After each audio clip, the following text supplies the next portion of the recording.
Hello guys, स्वागत है आपका और एक न्यू वीडियो में। तो वीडियो की शुरुआत में एक बंदा एकेडमी को देखते हुए कहता है कि यही मेरी सक्सेस का स्टार्टिंग पॉइंट है। इस एकेडमी को बनाया था ग्रेट एम्परर एमोनिस ने और इस एकेडमी का नाम भी है एमोनिस एकेडमी। इस इंस्टीट्यूट में बड़े बड़े लोग यहाँ पर पढ़ने के लिए आते हैं, बल्कि यहाँ पर बहुत ही कम लोगों को चांस मिलता है पढ़ने के लिए। हमारा मेन लीड एक देहात गाँव से आता है, जहाँ पर उसके पिताजी एक नोबेलमैन थे और वो इसका दूसरा बेटा था।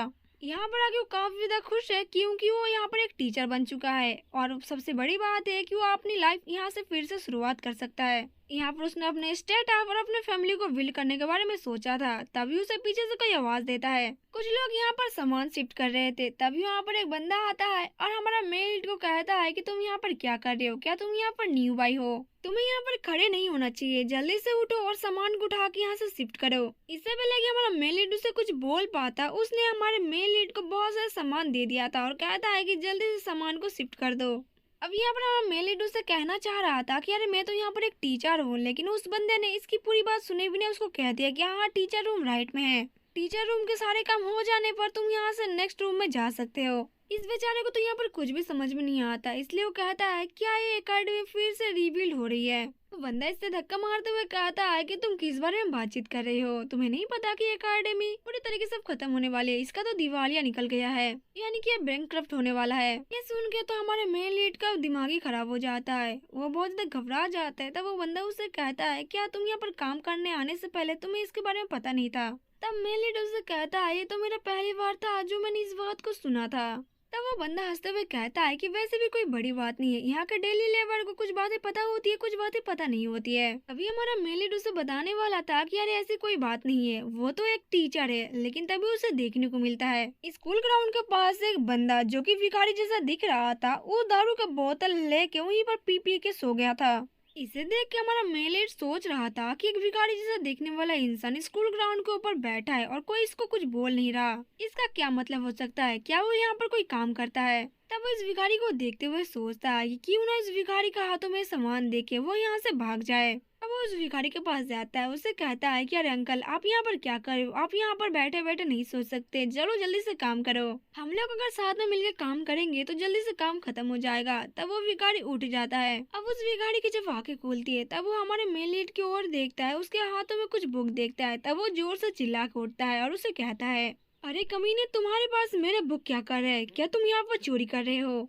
तब हमारा मिलेट उससे कहता है कि अरे लेकिन ये तुम्हारा कैसे हो गया। तब वो बंदा उससे कहता है कि क्योंकि मैं एक टीचर हूँ। तब वह सुन के हमारे मेन लीड की थोड़ी सी फट जाती है, वो कहता है क्या टीचर, ये एक पियक्कड़ यहाँ पर टीचर कैसे बन सकता है। लेकिन वो पियक्कड़ हाथ में जो से चिल्लाने लगता है, उसे कहता है कि जल्दी से इस बंदे को पकड़ो, क्योंकि एक चोर है और मेरी सारी बुक चुरा के भाग रहा है। अब वो बंदा जो कि थोड़ी देर पहले हमारे मेन लीड को उस बुक को पकड़ाया था, वो भी उसके पीछे आ जाता है, उसे कहता है कि अरे चोर, तुम यहाँ पर बुक लेके नहीं भाग सकते। कि मेन लीड यहाँ से भागने लगता है, उसे कहता है कि अरे मैं यहाँ पर चोर कैसे हो गया, अभी अभी तो तुमने ही मुझे काम सौंपा है। और भागते हुए उसे कहता है कि पहले मैं बता दूं, ना ही मैं एक चोर हूँ और ना ही मैं यहाँ पर काम करने आया हूँ। लेकिन वो आदमी हमारे मेन लीड के ऊपर चिल्लाते हुए कहता है कि जो काम मैंने तुमको दिया था वो तो तुम कर नहीं रहे हो, बल्कि तुम यहाँ पर चोरी करने लगे हो। लेकिन बेचारा मेन लीड तो चिल्लाते हुए कहता है कि अरे तुमने तो ये बॉक्स मुझे दिया था और शिफ्ट करने के लिए कहा था, क्या तुम भूल गए इतने जल्दी। जबकि वो पियक्कड़ आदमी चिल्लाते हुए कहता है कि अरे चोर, मेरे बुक को वापस कर दो, मैं तुम्हें कह रहा हूँ ना, वरना मैं तुम्हें छोड़ूंगा नहीं। लेकिन अब हमारा मेन लीड काफी ज्यादा फ्रस्ट्रेट हो चुका था और वो जोर से पूरी जान लगाकर चिल्लाते हुए कहता है कि मैंने तुमसे कहा कि मैं एक चोर नहीं हूँ, मैं एक टीचर हूँ। जिसके बाद हमें नेक्स्ट में बताया जाता है कि किसी तरीके से गलतफहमियां दूर हो जाती है। तब वो आदमी जो कि पियक्कड़ था, उससे कहता है एकेडमिक सस्पेंशन नोटिस तो सारी जगह पर फैला दी गई है, क्या तुम्हें ये नहीं मिला था। तो हमारा मेन लीड कहता है कि देखो, ग्रामीण इलाके में ये रिपोर्ट पहुंचने में काफी ज्यादा टाइम लगता है और जब ये रिपोर्ट पहुंचता तब तक मैं यहाँ पर आ चुका था, क्योंकि मुझे यहाँ पर आने में ही 1 महीना लगा है। तब वो पियक्कड़ आदमी कहता है कि जो सस्पेंशन की बात थी वो रॉयल फैमिली ने ही रिकमेंडेशन किया था, इसी वजह से यहाँ पर मोस्ट ऑफ द स्टूडेंट और टीचर यहाँ से चले गए हैं। लेकिन तुम ज्यादा चिंता मत करो, यहाँ पर और भी बहुत सारे लोग हैं जो कि यहाँ से नहीं गए हैं और ये अभी तक पूरी तरीके से बैंकक्रप्ट भी नहीं हुआ है। जबकि मेन लीड के तो पूरी तरीके से तोते उड़ चुके थे। ये सब बात सुन के वो कहता है कि चाहे कुछ भी हो जाए, मुझे ये बात पता चल गई है कि ये तो पूरी तरीके से बैंकक्रप्ट ऑलरेडी हो चुका है। वो ड्रंक आदमी टीचर ऑफिस का रूम ओपन करता है। जब वो रूम ओपन करता है तो चारों तरफ दारू की बोतल ही पड़ी थी और बहुत गंदी बदबू आ रही थी। अब मेन लीड अपना नाक बंद करके ऑफिस रूम के अंदर आता है तो उसे काफी ज्यादा बदबू ही बदबू मिल रही थी चारों तरफ, पर घर का नक्शा तो पूरी तरीके से बदल चुका था। इस ड्रंक आदमी की वजह से पूरा घर का माहौल खराब हो चुका है, तो ही मेन कल्प्रिट है इस जगह का खराब होने का। जबकि वो ड्रंक आदमी उसे कहता है कि देखो तुमने मेरी बुक चुराई थी, इसी वजह से मैं तुम्हें कुछ नहीं बोल रहा हूँ। लेकिन तब हमारा मेन लीड उसे कहता है कि अगर तुमने ये बात फिर से दोबारा बोली तो इस बार मैं सच में तुम्हारी चीजों को चुरा लूंगा। वैसे तुम मुझे एक बात बताओ। वो अपना नाक बंद करते हुए उस आदमी के पास आता है, उसे कहता है कि मुझे ऐसा लग रहा है कि तुम्हें ये ऑफिस बिल्कुल ही पसंद नहीं है और ना ही एकेडमी, तभी तुमने इस ऑफिस का ऐसा हाल कर रखा है। तब वो पियक्कड़ उससे कहता है कि तुम अचानक से ऐसी बातें क्यों कर रहे हो। तब यहाँ पर हमारा मेन लीड उसे कहता है कि मैं अल्कोहल की बातें कर रहा हूँ। तब वो कहता अच्छा अल्कोहल, हाँ मैं समझ गया। वो उस बोतल को देखते हुए बड़ा खुश होता है। वो उसे कहता है कि ये बहुत ज्यादा टेस्टी है, क्यों ना हम दोनों को इसे मिलके पीना चाहिए। इसे सुन के तो मेन लीड का दिमाग ही खराब हो जाता है। वो तुरंत ही उसके हाथों से उस बोतल को छीन लेता है और फेंक देता है। इसे वो ओल्ड पियक्कर बहुत ज्यादा गुस्सा हो जाता है। उसे कहता है कि तुम कर क्या रहे हो कमीने, जल्दी से मेरा बोतल वापिस करो।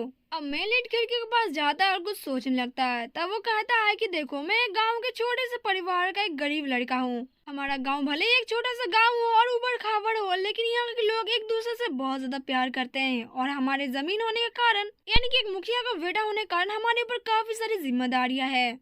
यहाँ पर हमें पास्ट का सीन दिखाया जाता है जहाँ पर उसके पिताजी उससे कह रहे थे कि देखो हमारे कंडीशन अभी बहुत ज्यादा खराब हो चुका है, अगर हमें इस पोजीशन को बनाए रखना है तो तुम्हें 3 साल का एक पीरियड में काम करना पड़ेगा।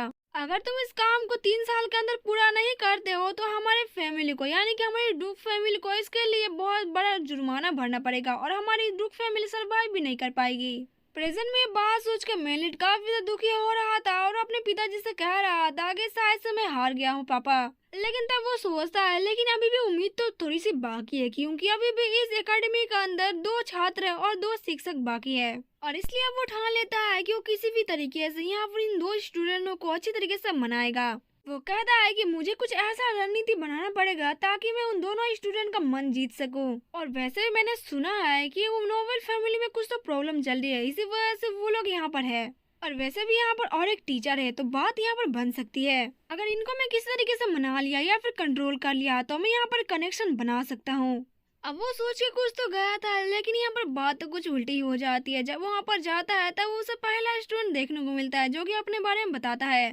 मेरे पास जाने के लिए कोई भी जगह नहीं है और मेरा जो गांव था वो 2 साल पहले ही गायब हो चुका है। इस बच्चे का नाम होता है बोरिस और ये एमोनिस एकेडमी का पहला स्टूडेंट है। इसकी बात सुनकर मेन लीड कहता है कि अच्छा ये तो एक कॉमनर है। अच्छा चलो ठीक है। दूसरी बच्ची रोते हुए बताती है कि वो एक एरिन किंगडम से आई हुई है, लेकिन उसका किंगडम कुछ साल पहले ही हार चुका है पूरी तरीके से और यहाँ पर रहने के सिवा उसके पास और कोई दूसरा चारा नहीं है। ये एमोनिस एकेडमी के सेकंड स्टूडेंट होती है और इसका नाम चोई होता है। इसके बाद सुन के तो मेन लीड रोने ही लगता है। वो कहता है कि अच्छा इतना बड़ी रॉयल फैमिली के लोग भी यहाँ पर फंसे पड़े हैं, ये तो बहुत ज्यादा दुर्भाग्य की बात है। वैसे मेरी लाइफ भी तो इसी तरीके से चल रही है, इसलिए उन दोनों बच्चों से कहता है कि तुम्हें ज्यादा चिंता करने की जरूरत नहीं है, क्योंकि अब मैं आ चुका हूँ। चलो हम लोग साथ मिलकर इसकी शुरुआत करें, क्योंकि हम सब तो एक इंसान ही है और इंसान इंसान का दुख समझ सकता है। अब इसके लेक्चर सुन के वो दोनों बच्चों काफी ज्यादा इमोशनल हो जाते हैं और दौड़ के जाकर उसके गले लग जाते हैं। तब मेन लीड सामने को और देखते हुए कहता है कि वो एक बड़ा सा कैटरपिलर क्या तुम दोनों का पालतू है। तब वो दोनों बच्चे उसे बताते हैं कि ये कोई पालतू जानवर नहीं है, बल्कि वो तो हमारे टीचर है जो कि स्वॉर्डमैनशिप सिखाती है हमें। हम देखते हैं कि वो एक लेडी होती है और वो कहती है कि अरे मुझे सोने दो यार, कौन ज्यादा नॉइज कर रहा है यहाँ पर। तब यहाँ पर मेन लीड कहता है कि अच्छा मैं समझ गया। तब वो उठती है और उसे कहती है क्या तुम यहाँ पर न्यू आए हो। मेन लीड कहता है कि हाँ मैं न्यू आया हूँ यहाँ पर, क्या कोई बात हो गई। तब वो सोते हुए आधी आवाज में कहती है कि हाँ प्रिंसिपल तुम्हें ढूंढ रहे थे, तुम्हें यहाँ पर जाना चाहिए। तुम दोनों बच्चे अगर तुम्हारा सेल्फ स्टडी खत्म हो चुका है तो तुम यहाँ से जा सकते हो। तब यहाँ पर हमारा मेन लीड सोच रहा था क्या ये सोती हुई लड़की सच में एक टीचर है। अगर टीचर ऐसी है तो प्रिंसिपल कैसा होगा। मुझे देखना पड़ेगा कि वो पागल प्रिंसिपल है कौन जो इस तरीके का टीचर को यहाँ पर जॉब दिलाता है। मुझे अपनी दोनों आंखों से जाकर उनको देखना पड़ेगा। जिसके बाद हमें नेक्स्ट सीन दिखाया जाता है प्रिंसिपल ऑफिस, जहाँ पर प्रिंसिपल उसे देख के कहते हैं कि तुमसे मिलकर खुशी हुई, मेरा नाम एरियल है और मैं यहाँ की प्रिंसिपल हूँ। हमें देखने को मिलता है कि प्रिंसिपल एक एल्फ होती है। यहाँ पर हमारा मेन लीड अपना नाम बताता है पहली बार, जो कि एमन होता है। मैं डार्क वेरियन फैमिली से आया हूँ और मैं आज ही इस पोजीशन में शिफ्ट हुआ हूँ। अब वो मन में सोच रहा था कि ये देखने में नॉर्मल तो लग रही है, वैसे एक एल्फ है, चलो कोई बात नहीं।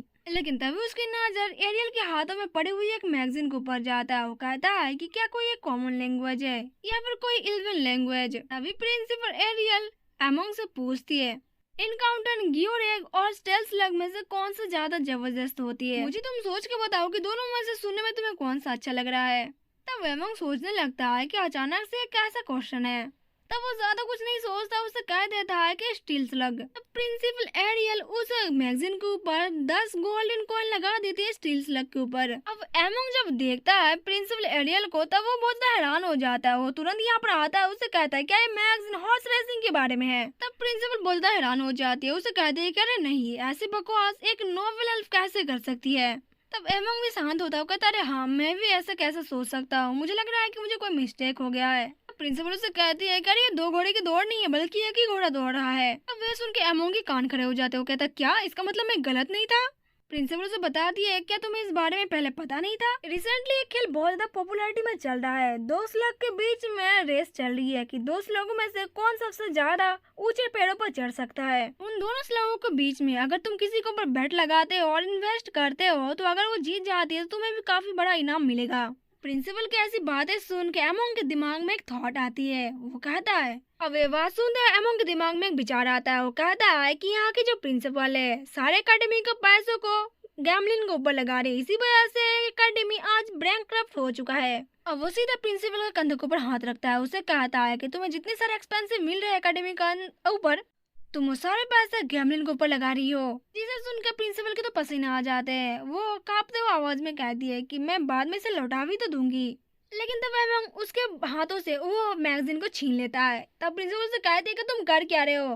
तुम क्या कर रही हो यहाँ पर? तुम मुझे बताओ कि तुम कर क्या रही हो? तुम एक प्रिंसिपल हो, तुम्हें समझ में नहीं आ रही है बात? तुम एकेडमी के जितने सारे पैसे है तुम सारे गैमलिन के ऊपर लगा रही हो। क्या तुम्हारे दिमाग में गोबर भरा है? तुम अपने आप को एक प्रिंसिपल कैसे कह सकती हो? तुम एकेडमी के सारे पैसे गैमलिन के ऊपर लगा रही हो।